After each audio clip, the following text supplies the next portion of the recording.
एक गांव था जहां राय स्टार अपनी छोटी बहन के साथ रहता था। माँ बाप बचपन में गुजर चुके थे। राय स्टार खुद पढ़ा लिखा नहीं था, लेकिन उसकी एक ही ख्वाहिश थी, मेरी बहन डॉक्टर बने। हर दिन वो खाना बनाता, उसे स्कूल छोड़ता और खुद खेतों में मजदूरी करता। उसके लिए उसकी बहन ही सब कुछ थी। एक दिन राय स्टार किसी काम से बाहर गया होता है।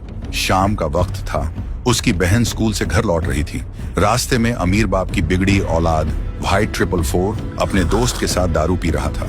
उसकी नजर राय स्टार की बहन पर पड़ी। मासूम, शांत, सीधी लड़की। वो हंसते हुए बोला, इसको थोड़ा मजा चखाते हैं। क्या बोले ब्रो? और दोनों दरिंदों ने उसे जबरदस्ती गाड़ी में खींच लिया। उधर राय स्टार घर आता है, बहन को आवाज लगाता है, छोटी ओए छोटी, कहाँ है तू? मैं आ गया हूँ। लेकिन बहन की कोई आवाज नहीं थी। वो पहले उसके कमरे में देखता है, फिर बाहर जाता है, स्कूल की ओर जाने लगता है। कुछ ही दूर जाने पर उसे एक पुरानी बंद घर से किसी के रोने की आवाज आती है। वो अंदर भागता है और जो देखता है वो उसकी रूह तक हिला देता है। उसकी बहन कोने में बैठी थी, रो रही थी, उसके कपड़े फटे हुए थे। राय स्टार झट से दौड़ता है, क्या हुआ मेरी बच्ची?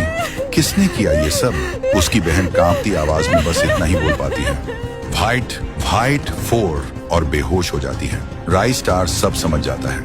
राय स्टार बहन को अस्पताल ले जाता है। डॉक्टर चेकअप के बाद कहता है, आपकी बहन का रेप हुआ है। ये सुनते ही राय स्टार की आंखों में आंसू आ जाते हैं, लेकिन अगली ही सेकंड वो आंसू गुस्से की आग में बदल जाते हैं।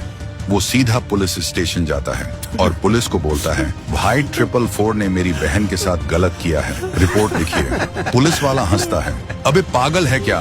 वो मिनिस्टर का बेटा है, केस करने से पहले खुद की जमानत करवा ले। राय स्टार समझ जाता है ये सिस्टम भी बिक चुका है, इंसाफ अब खुद लेना पड़ेगा। अब वो अपने पुराने दोस्तों को कॉल करता है, जिनके साथ उसने गलियों में राज किया था। अब राय स्टार कोई भाई नहीं, अब वो टूटा है। और जब कोई टूटता है तो या तो खुद खत्म हो जाता है या सामने वाले को खत्म कर देता है। अब राय स्टार निकल पड़ा है व्हाइट 444 और उसके दोस्त की तलाश में। पर क्या वो उन्हें ढूंढ पाएगा? क्या वो अपनी बहन के लिए इंसाफ ले पाएगा? अगर आप चाहते हो इस कहानी का पार्ट 2 तो कमेंट करो, जस्टिस फॉर राय स्टार की बहन। उसके 3 दिन बाद गांव में अचानक से एक बड़ी सी राशन की दुकान खुलती है। वो भी 500 रुपये किलो चावल से उसके कीमत आसमां छू रहे थे।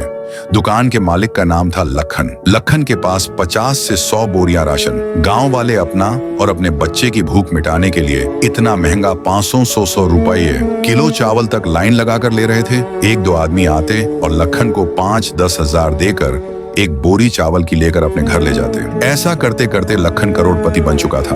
उसके लिए पैसा हाथ का मेल। उसका एक कहना था, लेना है तो ले, वरना निकल। कुछ दिन बाद सबका चहीता राय स्टार की एंट्री ढोलकपुर में बाइक से होती है। ढोलकपुर उसके नानी का गांव था। वह 1.5 साल बाद यहाँ पर आया था। वह बाइक से उतर के उसने लखन की दुकान को देखा, जहाँ पर बोरियों की डीक थी, और उसने गाँव वालों पर नजर घुमाई, जो इस राशन को लेने के लिए लंबी भीड़ लगाए हुए थे। कल तक तो यहाँ पर कोई राशन की दुकान नहीं थी, और तो और गांव के लोग 500 रुपए किलो से राशन क्यों ले रहे हैं? मुझे पता करना होगा। ये पता करने के लिए राय स्टार लाइन की तरफ जाने लगा और उसको लाइन में उसको चाचा दिखे। मुझे ये बात बताओ कि ये सब राशन का क्या झोल है?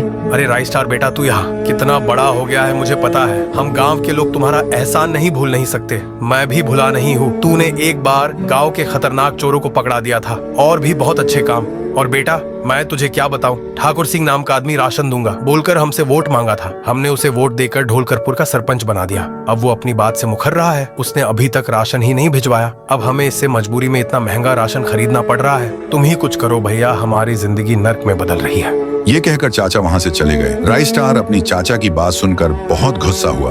वो फिर अपने बाइक की ओर बढ़ के बैठ गया और वो कहीं तो जाने लगता है। वो बड़े गुस्से में था। राय स्टार बाइक को तेज भगाते हुए ठाकुर सिंह के बंगलों पर आता है। सामने बाइक रुकाकर ठाकुर सिंह के सामने आके उसे गुस्से से कहता है, तो तुम ही हो ढोलकपुर के नए सरपंच। दिखने से तो अच्छे इंसान लगते हो, पर तुम्हारे से ये उम्मीद नहीं थी। तुमने ढोलकपुर के लोगों का दिल दुखाया है। तुमने राशन के नाम पर ढोलकपुर वासी से वोट मांगा और अब सरपंच बन गए तो मुखर रहे हो।